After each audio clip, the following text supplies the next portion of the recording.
समस्या में ही समाधान है। ये एक ऐसा मंत्र है जिसे हम सभी ने कहा है या सुना है, लेकिन क्या यह सच है? बहुत से लोग समस्याओं के सामने खड़े होकर बस इंतजार करते रहते हैं, आशा करते हैं कि समस्याएं अपने आप हल हो जाएंगी। ये एक सामान्य सोच है कि समस्या से बचने का सबसे अच्छा तरीका है कि हम इंतजार करें और उम्मीद करें कि समस्या खुद ही ठीक हो जाएगी। लेकिन क्या यह सच है? क्या वाकई मुश्किलों का सामना करना और उनसे निपटना इतना आसान है? इस वीडियो में हम बात करेंगे कि समस्याओं के सामने खड़े होकर इंतजार करना सबसे अच्छा विकल्प है या नहीं। हम आपको सिखाएंगे कि समस्याओं का सामना करना, उन्हें हल करने का सही और प्रभावी तरीका क्या है। इस वीडियो के माध्यम से हम सीखेंगे कि हमारी मेहनत, समर्पण और सही दिशा में कदम बढ़ाने से ही समस्याएं हल हो सकती हैं। तो इस वीडियो को देखें और सीखें कि समस्याओं का सामना करना और उन्हें हल करना ही सच्चा समाधान है। तो चलिए शुरू करते हैं। दोस्तों, बहुत समय पहले की बात है। एक राज्य का राजा बहुत चिंतित था क्योंकि उसकी पत्नी का जन्मदिन नजदीक आ रहा था। यूं तो कहने को वह राजा था, लेकिन फिर भी उनके वैवाहिक जीवन में हजारों प्रकार की समस्याएं थीं। परंतु राजा जन्मदिन पर अपनी पत्नी को एक ऐसा उपहार देना चाहता था कि जिससे उनके जीवन में जो दुख है वह कम से कम उस दिन के लिए दूर चला जाए। वह अपनी पत्नी को खुश करना चाहता था, किंतु आपने देखा होगा कि यह कार्य बहुत ही मुश्किल है, क्योंकि हम आज तक किसी को खुश नहीं कर पाए। हम चाहे लाख कोशिशें ही क्यों ना कर लें, लेकिन हम कभी किसी को खुश नहीं कर पाते, क्योंकि यह खुशी हमारे पास नहीं है और ना ही सामने वाले के पास है। जो हमारे पास है ही नहीं, वह हम किसी और को कैसे दे सकते हैं? अर्थात अगर आपको किसी दूसरे को खुशी देनी है तो सबसे पहले आपको खुश होना होगा, आपको खुश महसूस करना होगा। अर्थात वह खुशी आपके पास होनी चाहिए, तभी तो आप किसी और को खुश रख सकते हैं। एक दिन राजा ने सभी दरबारियों को दरबार में उपस्थित होने का आदेश दिया और साथ ही सभी मंत्री भी वहां पर उपस्थित थे। तभी राजा ने सभी से सुझाव मांगा कि आखिर वह किस प्रकार अपनी पत्नी को जन्मदिन पर खुश कर सकता है। आखिर वह उन्हें कैसा उपहार दे जिस कारण राजा की पत्नी खुश हो सके। वहां पर उपस्थित सभी लोग अपने मन की बातें राजा से बताते हैं, परंतु राजा को वहां पर उपस्थित किसी भी व्यक्ति का कोई सुझाव पसंद ही नहीं आया। एक दिन संध्या के वक्त राजा अपने रथ से कहीं जा रहा था। तभी रास्ते में उसने एक बहुत ही सुंदर मूर्ति देखी। वह मूर्ति बहुत ही सुंदर और आकर्षक थी। उसे देखकर ऐसा प्रतीत होता था मानो उस मूर्ति में जान हो। उस मूर्ति को देखकर राजा बहुत प्रसन्न हुआ और वह तुरंत ही मूर्तिकार के पास पहुंचा और राजा उस मूर्तिकार से कहता है, तुम तो बहुत बड़े कलाकार हो, तुम्हारी मूर्तियों में चांद नजर आती है। ऐसा प्रतीत होता है कि तुम्हारी मूर्तियां जीवित हैं। हम तुम्हारी इन मूर्तियों को देखकर बहुत प्रसन्न हैं। हम चाहते हैं कि तुम्हारी सारी मूर्तियां हमारे दरबार में शामिल हो। ये सुनकर वह मूर्तिकार बहुत प्रसन्न हुआ, जैसे उसे कोई खजाना मिल गया हो। लेकिन तभी राजा ने उस मूर्तिकार से एक और बात कही, देखो, मैं चाहता हूं कि तुम मेरे दरबार में शामिल हो जाओ, किंतु उससे पहले तुम्हें हमारे लिए हमारी रानी की ऐसी मूर्ति बनानी होगी जिसे देखकर वह खुश हो जाए और अपने सारे दुख दर्द भूल जाए। और यदि तुम ऐसा ना कर सके तो मैं तुम्हारा सर धड़ से अलग कर दूंगा। राजा के मुख से यह सुनकर मूर्तिकार घबरा गया, उसके पसीने छूट गए। वह राजा को मना भी कैसे करें, इसीलिए उसने ना चाहते हुए भी राजा को स्वीकृति दे दी। राजा उस मूर्तिकार की बात सुनकर बहुत प्रसन्न हुआ और वह वापस महल लौट गया। लेकिन उधर दूसरी तरफ जो मूर्तिकार अब तक बहुत प्रसन्न था, जो अपने मन से मूर्तियां बनाया करता था, जो हमेशा खुश रहता था, अब वह दुखी हो गया था। वह गहरे दुख में चला गया था। वह डर के कारण रानी की मूर्तियां बनाना शुरू करता है, परंतु जो भी मूर्ति बनाता था उस मूर्ति को देखकर ऐसा प्रतीत होता था मानो वह मूर्ति बहुत दुखी है, उसे किसी प्रकार का कोई दुख है। एक के बाद एक उसने कई सारी मूर्तियां बना डाली, परंतु कोई भी मूर्ति ऐसी नहीं थी जिसे देखकर कोई भी खुश हो सके, जिसे देखकर यह प्रतीत हो कि मानो उस मूर्ति में जान है और वह मूर्ति देखकर कोई भी अपना दुख भूल जाए। और यह इस कारण हो रहा था क्योंकि मूर्तिकार भीतर से बहुत दुखी था, जो उसकी मूर्तियों के रूप में साफ और स्पष्ट नजर आ रहा था। राजा ने उस मूर्तिकार को 1 सप्ताह का समय दिया था, किंतु 4 दिन तो उसने यूं ही व्यर्थ कर दिए।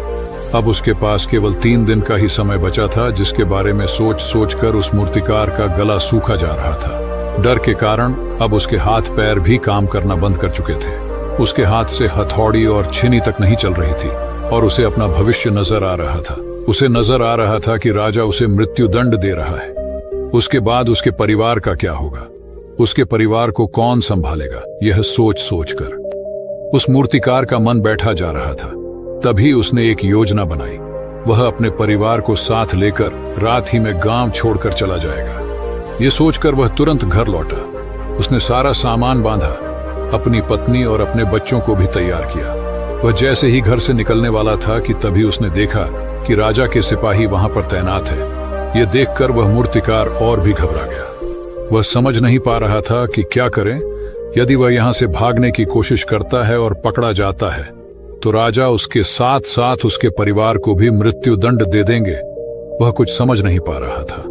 तभी वह जमीन पर बैठ गया और रोने लगा और अपनी पत्नी से कहता है, अब से तुम्हें बच्चों का ख्याल रखना होगा। मेरा और तुम्हारा साथ यहीं तक था, क्योंकि राजा ने जिस प्रकार की मूर्ति का मुझे आदेश दिया है, मैं उस प्रकार की मूर्ति नहीं बना पा रहा, जिस कारण राजा मुझे मृत्यु दंड दे देंगे। वह मेरा सर धड़ से अलग कर देंगे और उसके बाद तो तुम्हें ही बच्चों का ख्याल रखना होगा। इतना कहकर वह जोर जोर से फूट फूट कर रोने लगा। देखते ही देखते रात बीत गई और अगले दिन सुबह सुबह उस मूर्तिकार के दरवाजे पर एक गुरु भिक्षा मांगने आए। मूर्तिकार ने उन्हें भिक्षा लाकर दी तो मूर्तिकार बहुत परेशान लग रहा था, जिसे देखकर गुरुवर उस मूर्तिकार से कहते हैं, बेटा, हमारे जीवन में दुख और सुख तो आते ही रहते हैं। हमारे जीवन में दुख और समस्याएं तो होती ही हैं, किंतु इन सभी दुख और समस्याओं का समाधान और निवारण भी होता है, परंतु हम केवल दुख और समस्याएं ही देखते हैं। उन दुख और समस्याओं के छिपे निवारण और समाधान को हम कभी नहीं देख पाते। यदि तुम ध्यान से देखोगे तो हर समस्या का समाधान है और हर दुख का निवारण भी है। मैं ये अच्छी तरह जानता हूं कि तुम यहां से अपनी पत्नी और बच्चों को लेकर भाग जाना चाहते थे, किंतु ऐसा हो नहीं सका। उस मूर्तिकार ने जब गुरु के मुख से यह बातें सुनी तो वह उनके चरणों में जा गिरा और हाथ जोड़कर उन गुरुवर से कहता है, हे गुरुवर, आप ही बताइए मैं क्या करूं। राजा ने मुझे मूर्ति बनाने का आदेश दिया है, किंतु मैं चाहकर भी मूर्ति नहीं बना पा रहा, और यदि मैंने मूर्ति नहीं बनाई तो राजा मुझे मृत्यु दंड दे देंगे, और उसके बाद मेरे परिवार का क्या होगा, उनका ख्याल कौन रखेगा। तभी गुरुवर उस मूर्तिकार से कहते हैं, बेटा, आंख बंद कर लेने से कुछ नहीं होने वाला, क्योंकि दुख और समस्याएं तो वहीं की वहीं खड़ी रहती हैं। ध्यान देने और कर्म करने से सब कुछ बदल जाता है। यदि तुम आंख बंद करके यही सोचोगे कि तुम्हारी समस्याएं चली जाएंगी तो ऐसा कभी नहीं होगा। इतना कहकर उन गुरुवर ने उस मूर्तिकार के कानों में कुछ कहा और उसके बाद वह वहां से चले गए। उन गुरु के वहां से चले जाने के बाद वह मूर्तिकार महल गया, जिसे देखकर राजा उस मूर्तिकार से कहता है, लगता है तुमने समय से पहले ही एक अद्भुत मूर्ति तैयार कर ली है। बताओ वो मूर्ति कहाँ है, मैं भी उसे देखना चाहता हूं। इस पर मूर्तिकार जवाब देते हुए कहता है, महाराज, अभी तक मैंने मूर्ति तैयार नहीं की है, परंतु आपके दिए हुए समय पर मैं अवश्य ही वह अद्भुत मूर्ति तैयार कर लूंगा। लेकिन उससे पहले मेरा एक बार महारानी से मिलना बहुत आवश्यक है, अन्यथा वह अद्भुत मूर्ति तैयार नहीं हो पाएगी। राजा ने उस मूर्तिकार की सारी बातें ध्यानपूर्वक सुनी और उसके बाद राजा ने मूर्तिकार को महारानी से मिलवाया। मूर्तिकार महारानी से मिलने के बाद महारानी से प्रश्न करते हुए कहता है, महारानी जी, किसी भी औरत के जीवन का सबसे बड़ा दुख क्या हो सकता है? इस पर महारानी जवाब देते हुए उस मूर्तिकार से कहती है, किसी औरत का मानव बन पाना उसका सबसे बड़ा दुख है। तभी वह मूर्तिकार महारानी से एक और प्रश्न करते हुए कहता है, महारानी जी, किसी औरत के जीवन का सबसे बड़ा सुख क्या है? महारानी उस मूर्तिकार के इस प्रश्न का जवाब देते हुए कहती है, किसी भी औरत के जीवन का सबसे बड़ा सुख उसके पति और उसके बच्चों का उसके पास होना है। महारानी के मुख से अपने प्रश्नों का जवाब जानकर मूर्तिकार बहुत प्रसन्न हुआ और उनसे आज्ञा लेकर वह वापस अपने घर लौट आया और अब से वह दिन रात उस मूर्ति पर काम करने लगा। देखते ही देखते पूरे 3 दिन पूरे हो गए। आखिरकार रानी के जन्म दिवस वाले दिन वह मूर्तिकार उस मूर्ति को लेकर राजमहल पहुंचता है। लेकिन अब राजा के मन में यह बेचैनी थी कि पता नहीं उस मूर्तिकार ने आखिर कैसी मूर्ति बनाई होगी। पता नहीं वह मूर्ति महारानी को पसंद आएगी भी या नहीं। इस प्रकार के कई प्रश्न राजा के मन में चल रहे थे। राजा के मन की बेचैनी लगातार बढ़ती ही जा रही थी। लेकिन उधर दूसरी तरफ राजा को उस मूर्तिकार पर पूर्ण विश्वास भी था क्योंकि राजा ने पहले ही उस मूर्तिकार के हाथों की कला देखी हुई थी, इसलिए एक तरफ उनके मन में यह भी विचार चल रहे थे कि उस मूर्तिकार ने जरूर ही अद्भुत मूर्ति बनाई होगी। वह मूर्ति सफेद कपड़ों से ढकी हुई थी।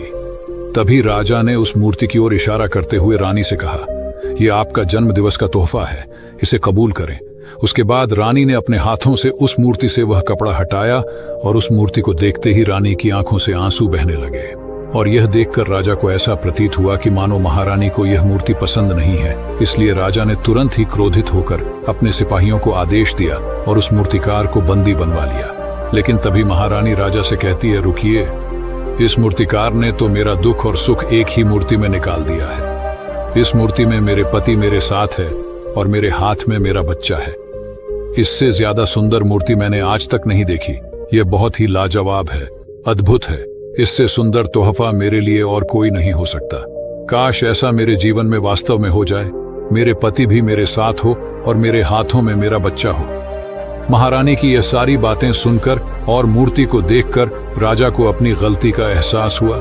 राजा अपनी प्रजा और अपने साम्राज्य की देखरेख में इतना व्यस्त रहता था कि वह कभी अपनी पत्नी को समय नहीं दे पाता था, जिसका राजा की आंखों से आंसू बहने लगे और दरबार में उपस्थित सभी लोग वह मूर्ति देखकर हैरान। आज तक किसी ने भी ऐसी सुंदर और जीवित मूर्ति नहीं देखी थी जिसमें सुख और दुख एक साथ नजर आ रहे हों।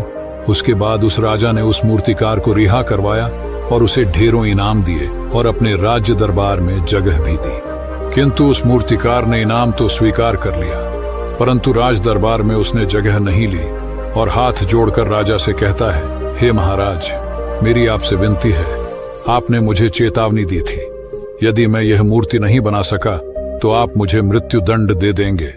किंतु मैं आपसे बस इतना ही कहना चाहता हूँ, हम में से चाहे कोई भी प्राणी क्यों ना हो, सभी के प्राण उतने ही कीमती है जितना कि आपका या महारानी की है। इसीलिए किसी को भी बिना दोष के दंड नहीं देना चाहिए। मेरी पत्नी ने मुझसे कहा था कि राजा की दोस्ती और दुश्मनी दोनों ही अच्छी नहीं है, इसीलिए मुझे आपके राज दरबार में कोई स्थान नहीं चाहिए। मैं अपनी छोटी सी दुनिया में बहुत खुश हूँ। मैं अपने छोटे से परिवार के साथ बहुत खुश हूँ। मैं आज तक जो करता आया हूँ मुझे वह पसंद है और मैं अपने पूरे जीवन काल में वही करना चाहता हूँ। मैं जैसा हूँ, जिस हाल में हूँ, मुझे बहुत प्रसन्नता है कि मैं आज इतना खुशहाल इंसान हूँ। अब मुझे आज्ञा दीजिए। इतना कहकर वह मूर्तिकार वहां से चला गया। दोस्तों, इसी प्रकार हमारे जीवन में भी बहुत बड़े बड़े संकट और दुख आते जाते हैं, किंतु वास्तव में तो यह दुख और संकट हमें कुछ सिखाने के लिए आते हैं। किंतु हम तो केवल उन दुख और समस्याओं को ही देखते रह जाते हैं। हम उनका निवारण खोजने का तनिक भी प्रयास नहीं करते। और जब हम दुख के समय क्रोध करते हैं तो हम वास्तविकता में अपना ही नुकसान कर लेते हैं। जो व्यक्ति समझदार होते हैं वह अपने दुख और परेशानियों से यह सबक सीख ही लेते हैं कि उन्हें विषम परिस्थितियों में शांत रहकर उन दुखों का निवारण करना चाहिए, उन समस्याओं का समाधान करना चाहिए। हम में से अधिकांश लोग यह नहीं सीख पाते और वे लोग दुख और परेशानियों के समय पर क्रोधित हो ही जाते हैं। वह इस बात को अच्छी तरह जानते हैं कि हमें दुख और समस्या के समय पर शांत रहना चाहिए और उसका समाधान खोजने का प्रयास करना चाहिए, किंतु हम बार बार वही गलती दोहराते रहते हैं। जब भी हमारे सामने कोई विषम परिस्थिति उत्पन्न होती है तो हम बार बार क्रोधित हो जाते हैं और क्रोध में आकर हम अपना ही नुकसान कर लेते हैं, क्योंकि क्रोध में हम कभी भी कोई चीज सीख नहीं सकते। क्रोध में हमारा मस्तिष्क काम करना बंद कर देता है और उसे केवल वह परिस्थिति नजर आती है, वह समय नजर आता है जो उसके खिलाफ है, और जो जीवन के दुखों से, इन समस्याओं से कुछ सीख नहीं पाता। ऐसा व्यक्ति पूर्ण रूप से एक दलदल में फंसे हुए इंसान की तरह है, जो परिस्थितियों के दलदल में कुछ इस प्रकार फंस चुका है कि वह वहां से निकल नहीं सकता। फिर वह चाहे कितना भी हाथ पैर क्यों न मार ले, और जितना हाथ पैर मारेगा वह उतना ही उस दलदल में फंसता चला जाएगा। जबकि आपको हाथ पैर न मारकर बल्कि शांत रहकर अपने मस्तिष्क का प्रयोग करना चाहिए और यह सोचना चाहिए कि इस दुख, इस समस्या और इस विषम परिस्थिति का समाधान क्या हो सकता है। किंतु आप तो अपने आप को पहले से ही दलदल में डाल चुके हैं और ऐसी स्थिति में आप बाहर निकलने के बारे में ना सोचकर लगातार और हाथ पैर मारकर आप अपने आप को उस दलदल में और भी नीचे डुबाते जा रहे हैं। तो ऐसी परिस्थिति में आप भला उस समस्या, उस परिस्थिति का सामना कैसे करेंगे, वहां से बाहर कैसे निकलेंगे? और वहीं पर जो व्यक्ति थोड़े भी जागृत है, जो दुख और समस्याओं का निवारण और समाधान खोजने में वास्तव में अपना समय लगाते हैं, वह यह जानते हैं कि निवारण और समाधान एक हीरे की तरह है। वह हीरे की खान की तरह है। जिस प्रकार एक हीरे को ढूंढा जाता है, फिर उसे तराशा जाता है, जिसके बाद उस हीरे की कीमत बहुमूल्य हो जाती है, ठीक वैसे ही दुख और समस्या में समाधान और निवारण खोजने की आवश्यकता होती है, और वह हमें खोजने भी चाहिए। और जब आपको मिल जाते हैं, तब आपको एक ऐसी संपदा मिलती है, एक ऐसी समझ, एक ऐसा विश्वास, एक ऐसी शक्ति मिलती है कि उसके बाद आपके सामने जब भी कोई समस्या या कोई परेशानी आती है, तो आप अकेले नहीं होते, बल्कि आप यह समझ जाते हैं कि वह विषम परिस्थिति आपको कुछ सिखाने आई है, और आप उसका डटकर सामना करते हैं। उससे वह सारी चीजें सीखते हैं जो वह आपको सिखाना चाहती है, और उसके बाद आप और भी मजबूत होते चले जाते हैं। आपका विश्वास और भी बढ़ता चला जाता है, आप और भी शक्तिवान और बलवान होते चले जाते हैं। इसीलिए महात्मा बुद्ध कहते हैं कि यदि दुख है तो उसका निवारण भी है, यदि समस्या है तो उसका समाधान भी है। इसीलिए केवल दुख में उलझे मत रहिए, बल्कि उस दुख का निवारण कीजिए, और यही आपको करना चाहिए। केवल हाथ पर हाथ धरे बैठे रहने से या फिर यूं ही समय को व्यर्थ गंवाने से आपको कभी भी उसका निवारण नहीं मिलेगा, बल्कि जितना आप उस दुख और समस्या से अपनी जान छुड़ाकर भागने की कोशिश करेंगे, उतनी ही तीव्रता से आपके पीछे भागेगी। और जैसे जैसे समय बीतता जाएगा, वह दुख और समस्या और भी विकराल रूप ले लेगी, और तब उसका सामना करना और भी मुश्किल हो जाएगा। इसलिए यदि कोई दुख और समस्या अभी आपके सामने है, तो उसे लड़िए, डटकर सामना कीजिए, उससे सीखिए और निवारण कीजिए। तो दोस्तों, उम्मीद है आपको यह कहानी जरूर पसंद आई होगी।